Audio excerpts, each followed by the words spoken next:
Let's talk to Henry Bolton, International Border Control expert. If only somebody would control the bleeding borders. Henry, very good morning to you. Good morning, Mike. So we found out. More. Yeah, so we found out today that the biggest number of people coming from one individual particular country is from Eritrea, and thanks to Liam, there, we now know why they're escaping national service. Well, that's not a reason to give them bloody sanctuary, is it? No, but it's been a long-standing justification for people to claim asylum in the United Kingdom, not just from Eritrea, from all sorts of parts of the world. If they arrive here and they claim that they're avoiding national service, then that's been given as a justification and being accepted as a justification for asylum. So if you're a conscientious objector, so to speak. Right. We've had Albanians, we've had Afghans, we've had Syrians, we've got Eritreans. These things sort of go in waves, we shouldn't read too much into which nationality is coming across the border first.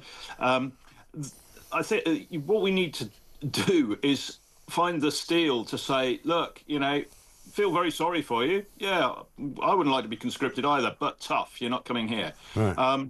We cannot accept every single person from around the world that is, living life in an inconvenience. And people might say, well, come on, conscription and possibly having to fight somewhere is more than an inconvenience. But look, if we take everybody but it's nothing to do with us, though, Henry. Drought, what's it got to do with you and me in Britain? Nothing. Nothing. And people say we shouldn't get involved in wars overseas. Something I sympathise with in most cases. Right. But you can't say, well, we're not going to get involved, but we will take everybody who's fleeing it. You can't have it both ways, no. I don't think. And we simply can't cope. We can't cope financially or in terms of infrastructure. And we've talked about that on numerous occasions. Yeah. And your listeners know. When you know the result, because I talked about this just a little while ago, last week or the week before, there was a massive sort of street brawl in Sheffield, of all places, between Eritreans who are, one, in favour of their own government and others who are against their own government. And they're fighting with machetes in a British city in broad daylight. I'm sorry, that's not on. I've long said, Mike, that for many years, from probably about 2014, I was trying to say this, if we accept immigrants from parts of the world that are suffering conflict, and we're bringing people from both sides in that conflict, it is inevitable that conflict will start playing out on the streets of the United Kingdom.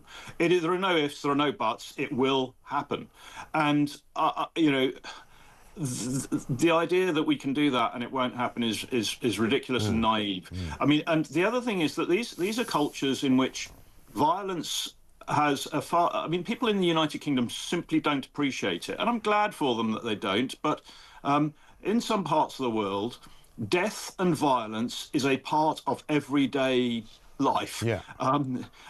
They don't blink an eye at cutting somebody's throats in some parts of the world, and that's just the way it is. And when we bring people like that into the United Kingdom with those sort of that sort of adjustment to extreme situations when they come into the United Kingdom, they're not going to suddenly change just because we give them asylum here or give them a hotel room. Exactly. Well, we saw that with the Southport killer. He wasn't born in Rwanda, but he had the Rwanda experience through his parents, and therefore he was exposed to the kind of violence that for many people in that part of the world is run-of-the-mill and a daily occurrence. And so for him, it wasn't at all unusual to go around stabbing young girls to death in a vicious and ghastly way. Correct. And we shouldn't let people get away with saying, yes, but we need to take care of these people because they're all suffering from PTSD. No, that's not what we're talking about here. What we're talking about here is culturally and socially normal, to a certain extent, acceptable behaviour in the societies that they've come from. And so this is not PTSD, this is not mental illness, this is sort of cultural and behavioural norms from the society that they've come from. And when we bring people like that who have been experiencing those conflicts in the area that they live in, where they're in conflict with other people, and they meet those same people in the United Kingdom, we're going to see the conflict play out here. It's not rocket science. And you combine all this together, and it beggars belief that we are still allowing people in from that part of the world We're still letting Albanians in. I mean, there's it's slightly more sensitive because of Albania's relationship with the European Union, I suppose. But you know, when you've got 1 in 4 Albanian men in this country have got convictions, then surely it's time to say to the Albanian government, look, we're really sorry about this, but we're going to put a visa ban on your country until you stop exporting organised crime, and Kosovo. But it's a bit late for that, but I mean, it would be a start, wouldn't it? And also, I mean, you know, we do Migrant of the Day here on this show, and I've got a story for you here that will put your hair standing up on end. Asylum accommodation whistleblowers have claimed 3 teenage Iranian asylum seekers went on holiday to their home country to visit family and enjoy water sports, despite claiming to have fled that country because of persecution. And then they went there, believe it or not, on holiday and came back. Yeah, again, a long-standing issue, Mike. You know, there's nothing new in this. And why, you know, the government, the Home Office, has not simply said, look, if you return to your home country from the United Kingdom, and there are rules against it. I mean, you know, when you've claimed asylum, that asylum claim is null and void, and you're subject to immediate deportation. But we won't do it because we lack the political will and leadership to do it. Yes. We're not determined. You know, I'm ex-military. You know, there's a military phrase: selection and maintenance of the aim. If you decide that something is your aim, you damn well pursue that aim. You don't let anything derail you. The plan may change, but that aim remains that aim. And you know, there is none of that sort of direction, vision, or leadership in government. And until we get it, things like this are never going to be addressed. And you covered earlier the 2 MPs.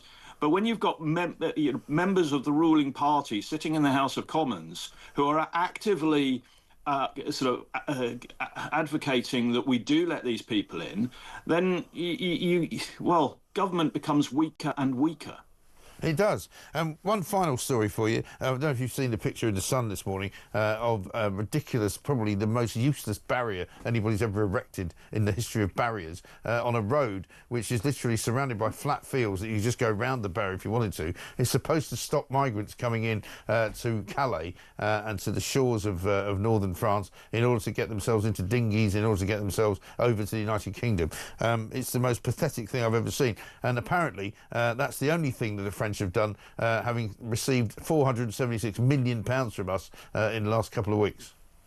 Yeah, I mean, it's ridiculous, isn't it? I mean, what I suspect has happened here, Mike, and actually it could happen in the UK, is that as a result of talks that the British government had with the French a week or 2 ago, asking them to do more, and as a result of the French Interior Minister saying, well, perhaps we should do more, I suspect somebody has said something along the lines, you know, it might even be a British diplomat or somebody from the Home Office who said to the French somewhere along the line, look, why don't you're not even putting barriers up to the beaches.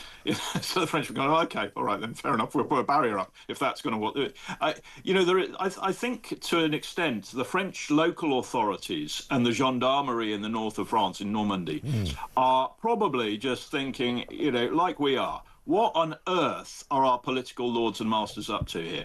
There is no plan. There's nobody trying to address the legal aspects of it. There's nobody giving us the real authority and the tools to do anything. And they're probably just, you know, every time they're told to do something sort of daft like this, they roll their eyes and, okay, whatever, boss, you know. Yeah. It's ridiculous, you know. How much does that cost? It looks a pretty solid piece of kit that you can just drive around, but probably a good few thousand. I mean, I can't imagine it cost them 476 million, but that's another story. No. Anyway, listen, thanks very much indeed. Henry Bolton there talking to us about the madness of the current immigration policy and the fact that Eritreans are now the #1 country from which people are coming to these shores.